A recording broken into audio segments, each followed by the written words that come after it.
Well, somehow it's about to be 2024 and this year is almost over. So I'm hearing lots of business owners around this time that are kind of scrambling. They're trying to figure out what marketing worked this year, what marketing they need to implement for 2024, and I'm here to help. If you're new here, my name is Malia Schreiber. I'm the owner of Millennial Marketing. We're a digital marketing agency that's based in Pennsylvania, but really helping companies all over the country and internationally with their digital marketing. So social, website, email, etc. This video is going to be all about how to prep your marketing strategies for 2024. So let's dive in. All right, first things first, if you're not already, 2024 has to be the year that you start scheduling content. Trying to come up with content the day it's supposed to go out just really isn't a system that works, especially for business owners because you have 4,000 other things you need to be doing. And sometimes social can go to the bottom of your priority list. So make sure that you're planning ahead, creating content at least a week in advance. When you work with a company like ours, we created a month in advance, which is super helpful, but at least a week ahead, you need to be scheduling that content so it goes out without you thinking. We've tried everything as far as third-party scheduling platforms, Hootsuite, Planoly, you name it, we've tried it. We hate them all, to be honest.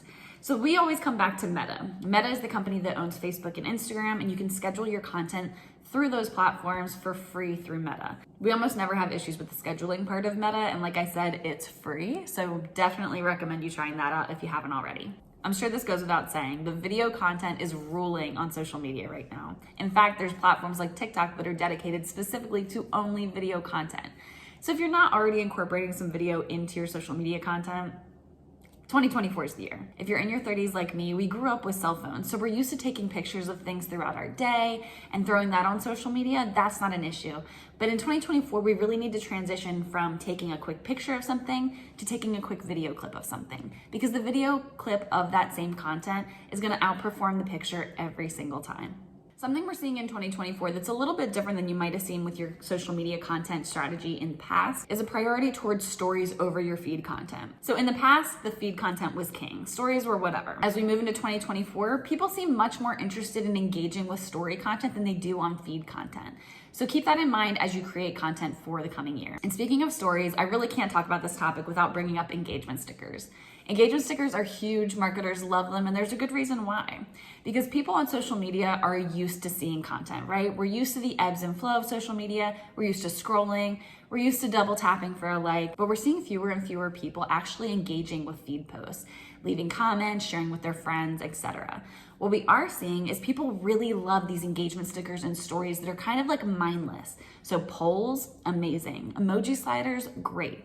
Question stickers, that kind of stuff. That's all the kind of thing that you need to focus on when you're creating story content for 2024. Another shift we saw in 2023 that's going to move into 2024 with us is this preference for authentic content over curated content. So again, in the past, Instagram especially was super curated. Everybody wanted to have this pristine feed and this grid that made sense and all these kinds of things. And in 2024, we're going to see a lot less of that, which is great news for business owners because who has the time, right?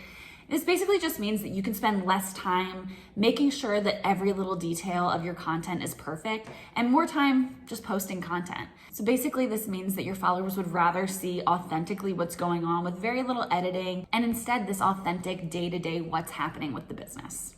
Another tip for social for 2024 is that in all my years of marketing, which is 10 plus, I have never seen ads perform as well as they are right this second. So I don't normally tell businesses to come out the gate running ads because we really value organic content. We feel that it performs better and actually leads to more sales. However, 2024 is absolutely the year that you should play around with a few ads, see what works.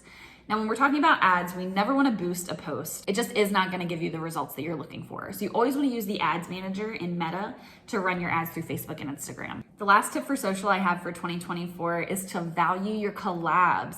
Collabs should be happening at least once a month. And it means something different going into 2024 than it used to. Let me explain. When I say collabs, I mean that you should be partnering with another account, whether that's another company, an influencer, a local organization, something like that, at least once a month.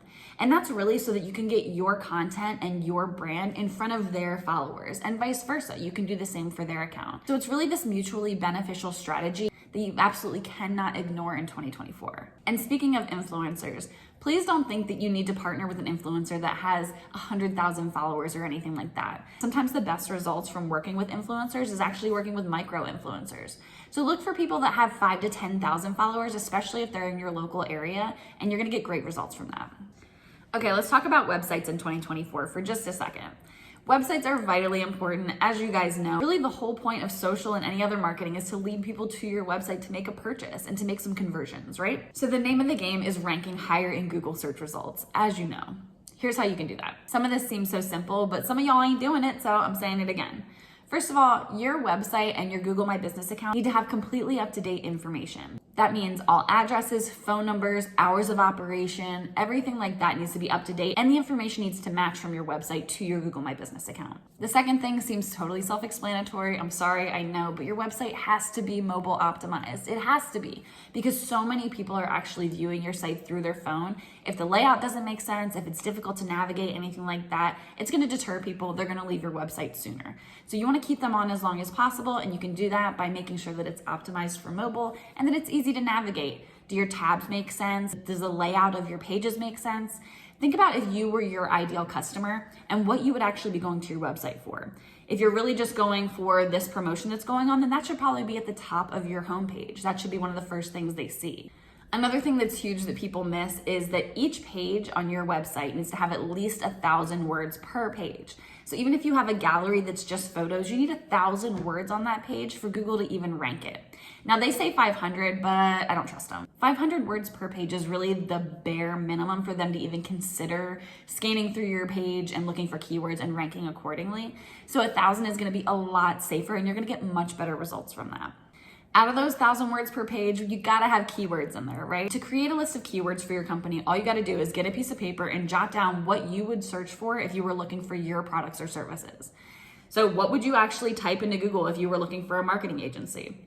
Social media help near me. You know what I mean? So make sure that you have keywords scattered throughout your pages, but be careful that your keywords don't compete with each other. So for example, if you're a service-based company, you want to make sure that your services are listed out on separate pages so that all of your services aren't competing for keywords on that one page. So my company, for example, we offer social media help, website help, email newsletters. Let's take those three, for example. I want information for those three services listed on 3 separate pages so that the keywords don't compete for each other.